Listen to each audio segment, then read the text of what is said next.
And here I am at Come on over. PTJ Muay Thai Gym in New South Wales. Glance, which gym are we at now, mate? We're at the Gladesville Gym. Yeah. The Gladesville Gym. I'm with. Oh, it's the HQ, the original. I'm with Andrew Parnham, gym owner, Muay Thai coach, and legend of New South Wales Muay Thai. How are you, brother? Thank you, man. Cheers, buddy. How are you, man? Yeah, really good. Actually, nice and warm today. And it is. Starting to wrap up for the end of the year. Yeah. So we are coming to the end of the year now, aren't we? Yeah. You know, obviously, I was down in Victoria talking to Johnny as well. Yeah. And they're coming up, just tapering off.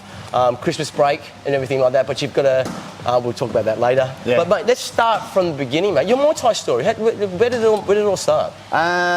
So when I was young, obviously, my family loved boxing, my brothers, and my dad used to take us to watch the fights and all the rest of it. And then I ended up just finding, I can't even remember where I found Muay Thai, probably from the usual kickboxing movie or whatever. And then I just ended up seeing they used to do Channel 7 on the Fox TV show. How long ago was that? Was that the 90s or 2000? 25 years ago. I think this year's my 25th anniversary of Muay Thai, I think. Yeah. About 96, I think, 97. Oh, so midnight, that's the heyday, the halcyon days of Muay Thai. And they used to have Channel 7, like the Bangkok Channel 7 shows on late at night. Patrick Cusick, who's involved with WBC now, used to do the commentary. Yeah. And, oh man, I just loved it. I used to watch it every week, and I used to go and hunt all the video, like the old videos down at Thai Town in the city and all the rest of it, and we did whatever we could to find. And then I ended up finding a gym out in Hurstville called Taipan Muay Thai Gym.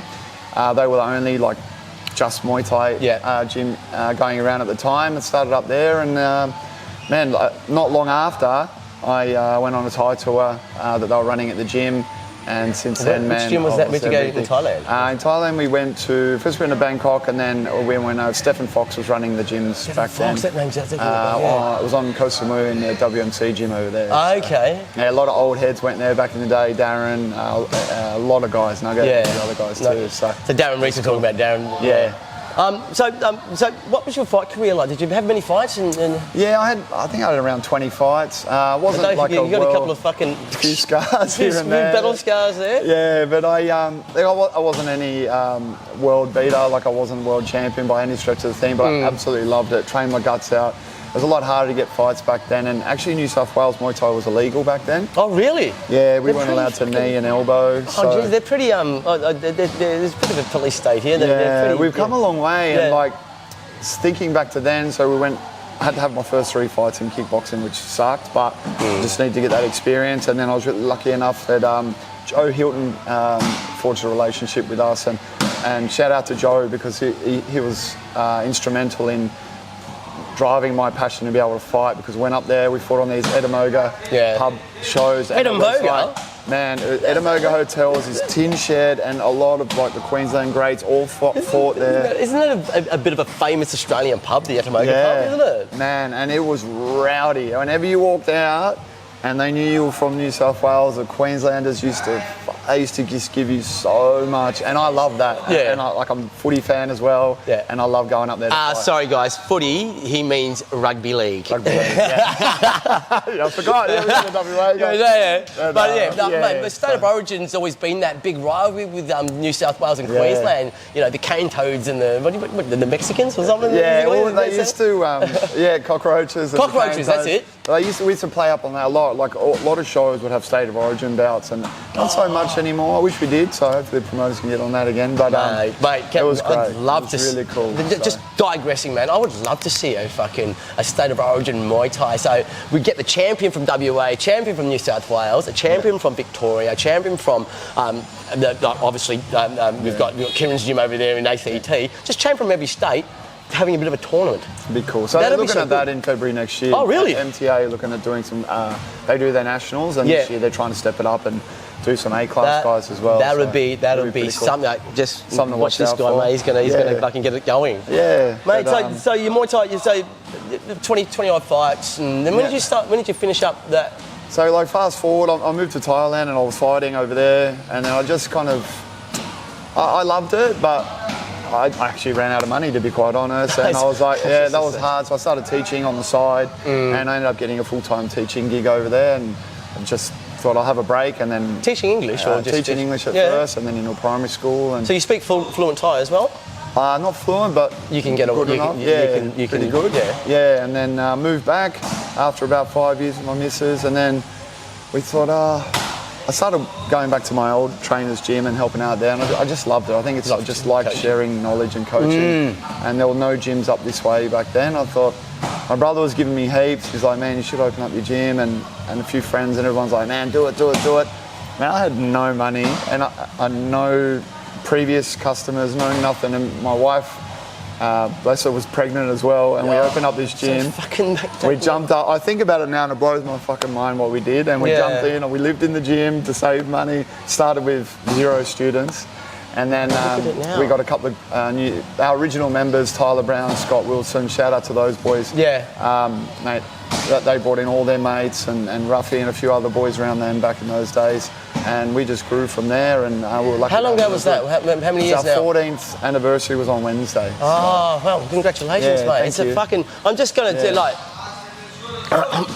as you can see, this gym is fucking... It's clean, it's modern, it's open, but it still has that real 90s grindy gym here. I'm so happy you feel that. Like, that's something that I'm passionate about, and obviously that's my era. And you know, I love the grimy gyms and all the rest of it, but it's not really good for the customers. No, it's not. No. For the paying public, no. So then, you know, we try and keep that, the essence of our gym, which is, you know, have the graffiti, the 90s element, and I like the TV showing the fights and all the rest of it. But great, we still keep it nice and clean for the general paying public. And you've got 2 now. You've just opened up another one. Yep, we just opened up another one up in Brookvale on the Northern Beaches. Yep, Northern Beaches. Is that a rich area? Is it Northern Beaches? It's a little bit more upmarket. But they've got, you know, up there we've got a Thai boy up there now, Jump, and one of our old fighters, Lyndon, one of our greats, he's up there as well. You got 2 Thai fighters here at the moment, the trainers as well, yeah? We've actually got 3 now. 3? So we've got Choc, who's been with us now for just over 6 years. He just recently won a belt, didn't he? Yeah, just won WBC Knock It On Tom belt. Yep. And then we've got Norm, who's been with us now for a year. Yep. And then Bo or Samlansak, he's just been with us now for only like 2 months. He's fresh off the boat, so still learning the trade and the language a little bit. But I think it's important for a Muay Thai gym to have that Thai element, the Thai fighters, you know. To some extent, like it's nice to have the boys around and to help and to pick their brain, and it's inspiring for us, and to be honest, the members love it. But it's not overly necessary, but I still love it because it's close to my heart too. Obviously, having family. The gym's around 14 years, and you would have had fucking heaps of fighters coming through. Yeah. Mate, I've had a look at you. I've had a look at, like, I go to every gym and have a look at their trophy cabinet. Yeah. Man, your trophy cabinet's fucking full. Like Andrew, you know, your house, he was showing me there's belts. There's a WBC belt at the door. And there's another, you've got Choc's belt not even hanging up. Yeah. And he goes, oh, mate, we've got no room. We've got no room. But that's a good thing to have.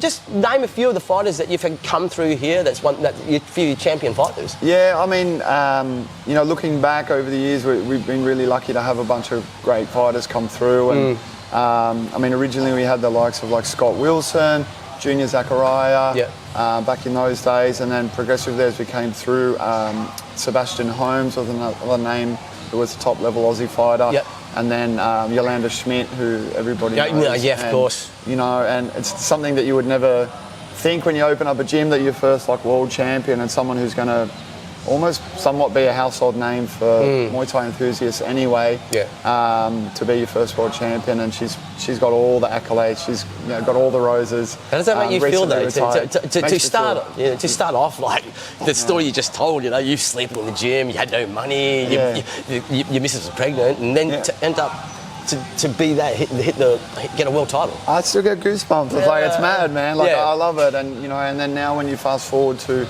the quality of the guys that we got coming through now, I'm really, you know, I hate saying blessed, but I am blessed with some top quality guys. And at the moment, like our our top roster would be the likes of like Ibrahim Abou Saleh. He's doing a fantastic job, and he's got that beautiful technical style. Deren Chen, beautiful kicker. He's a good solid clincher too. And Nong Bee coming up through the ranks now too. And she's got fighting a big fight this weekend. We'll touch on that. And a bunch of other guys, obviously with our ties too. With Chock and everything like that. Future's still bright, man. And I was only thinking about it the other day, and the thing that I'm proud about at the moment, and my goal is to try and get it to that 20 years to be along the likes of someone like Deren, whereby that a lot of gyms, once they go past, say like financial success or even like financial freedom, if that makes any sense. That makes sense, yes, the fight teams drop off and they're more on the business model, but we've still got the business model, but I really, like, obviously my passion is Muay Thai and fighters and managing fighters and keeping that going. And if we can move to that generation, that level of years, and have a consistent fight team throughout, I'll be super proud. I think you've got that's on its way. But that's a great segue. I mean, the climate of Muay Thai in this country is growing. You know, I see it. Obviously, I see it in WA. I've seen the juniors coming through, and the new talent that's coming through. Victoria, there's like with Muay Vic and them guys down there doing a great job. What about New South Wales? I mean, have you seen New South Wales? Is it the junior programs are good? Like, you know, you've got junior classes here. The quality on the whole is, I think it's insane. Like we had our last amateur event last weekend, and there's guys having their first fights. They'd like put us to shame when we were fighting as pros, I reckon anyway. You know, the technique and the way that is absolutely phenomenal. I think the thing that in New South Wales anyway, that COVID gap, which, I mean, we've all forgot about it, but that did kill the middle. So I feel like we've got some A-class guys and we've got these C-class guys, and then over the last year, since we introduced a class system, we're trying really hard to try and push these guys into that next, like as you call it, B or A class, because heaps of people are taking up the entry-level stuff and they're loving that, but now it's all about trying to just give them that little edge upon so that they're enjoying it so much that they want to take it to the next level, rather than say, tick the box, I've had a fight, show all their mates and walk around and tell everyone at the pub that they're a fighter, you know. They're not actually a fighter, you know. They get a tattoo.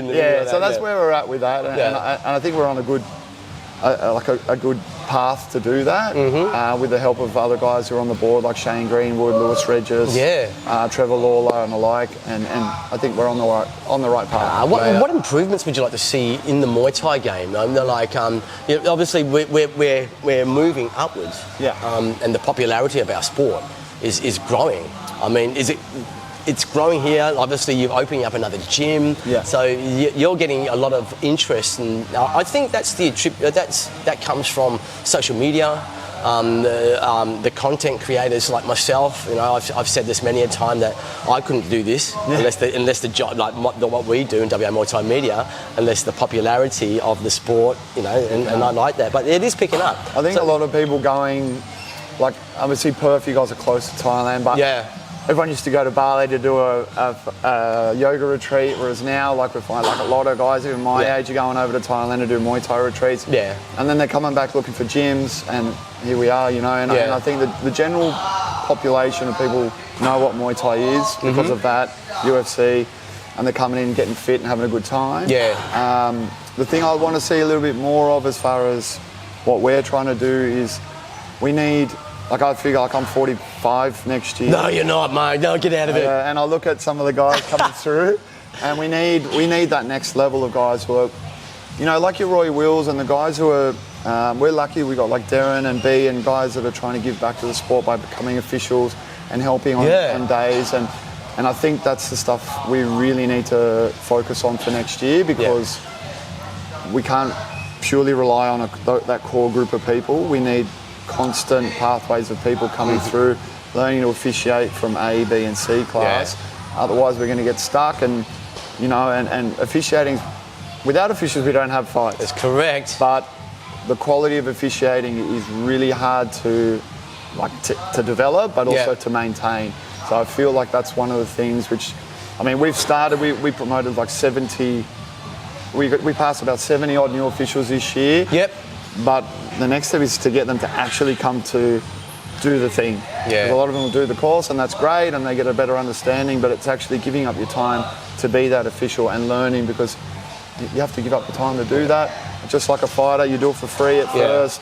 You're sitting there, you're having a mentor, and then you've got to gradually grind your way through the amateurs to get to the pros and all the rest of it. But that's my thing, I really think. So. Back home, you know, you've got the likes of obviously Roy Wills, and then George and Jordan, they're all jumping in and helping now, which is cool. Yeah, so that, I mean, they're ex-fighters and ex-champions as well, so that quality of their knowledge as well, bringing that to the reffing. Yeah. And also, I think it's imperative that every state is on the same page with the rules and everything. That's like that. the hard part, and that's the challenging part. I mean, we're really lucky in that, like the states like New South Wales, Victoria, and WA are somewhat aligned in the way that we're bringing like good groups of people together to promote like a fantastic form and style of Muay Thai. Yeah. I think Queensland have got they're a bit segregated or segmented at the moment, and hopefully that they can come back to their former glory and get together to do something good. But at the moment, like, I think the ball's over with WA and Victoria at the moment. Hopefully we can start to try and pick things up here and catch you guys.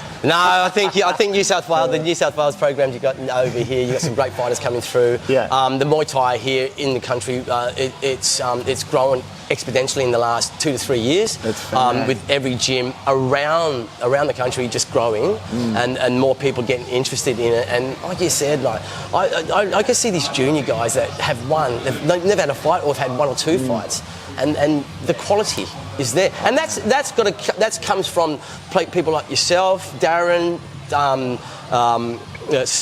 all the coaches, Donnie, man. We've got a lot Blair, of good coaches now, and they've all done the hard yards and they've been around. And that, complemented by having some good, like, fresh ties coming over, it just drives a passion within the guys and also within the fighters themselves. Like, we can't do this all of our life, but as long as we've got good young guys coming through who we can say, look, do this, this, and this, man, it's great. But, like, I mean, to give you an idea, this year, with Muay Thai New South Wales, we started with 60 members. This year we've got over 300. Like individual members. We did 7 amateur events, and then we developed a female development committee, and they put on 2 women's only sparring days this year, and they were both sold out. The second one sold out within 2 hours. I made a mistake on the form, and I went to edit it. I went to go and have lunch, and before I came back, it was fucking sold out. I thought something was wrong. No, it's really good. Let's just touch on the women's. Let's just touch on the women's Muay Thai. That's growing like fucking heaps. Like you just talked about you 2 women that just all women's shows. You've got Bridget Jacobson down in Victoria doing the same sort of stuff. You've got the girls over in WA we've got WA female Muay Thai as well, and they have women's, like, every once a month they'll have a just women's sparring, and now they're about to do their own, just considering just a full all women's. I mean, for us, the really challenging thing for us is that we see the gyms have got a lot of women training. But we still don't have a big uptake of actual women fighters. So that's why we did put together this committee. Like at the start of the year, like when we did these amateur days, we were getting 70 people, 2 to 10 chicks. And that was really upsetting. It's upsetting for the girls because they want to have fights. And then the thing is, I kept on hearing that women's Muay Thai is blah blah blah blah, but we're still lacking that core group of women to actually fill a card. Like, we might have 10 entries, but they might be all in different weight categories, experience levels. We can't get them together. So we've put together this committee, and they've done a fantastic job in getting the sparring days together. They've got a goal next year to try and help, because it's okay for me or you to say, hey, man, you should fight. That's from a male's perspective, and like for a chick, it's like, well, it's all right for you, buddy. Like, we got it. But when they've got role models like Yolanda, Zoe, Bee, Dory, like all these girls running these days, helping them through it, and then saying, you can do this. And I think next year, so our goal next year, or their goal with the committee, is to have a women's only amateur event, and we're hoping that that's going to drive much more participation in the fight side of it. The classes and the sparring, man, it's great. But we just don't have that next level. Just need that next level because opportunities are there. They can like shoot for the stars super quick. Yeah. You know, because opportunities are there, but we just got to get them there. Yeah. Mate, I'd like to thank you very much for having me at the gym. Thank you. You know, this is something that I'm passionate about, like going out to gyms around the country and interviewing the trainers, interviewing the coaches. Yeah, just showcasing Australian Muay Thai. You know, I appreciate that, man. Yeah. The timing was fantastic. Just got in for the end of the year, and man, thank you for everything you do, and to everybody else who helps promote Muay Thai. Yeah. You guys are doing great things to help us, and we hope that we can. Even though we're WAMUAYTHAIMEDIA, that's all right. It's Australian. NSW will be there, man. It's all good. Thank you very much, sir. Cheers, buddy. No worries. Thank you.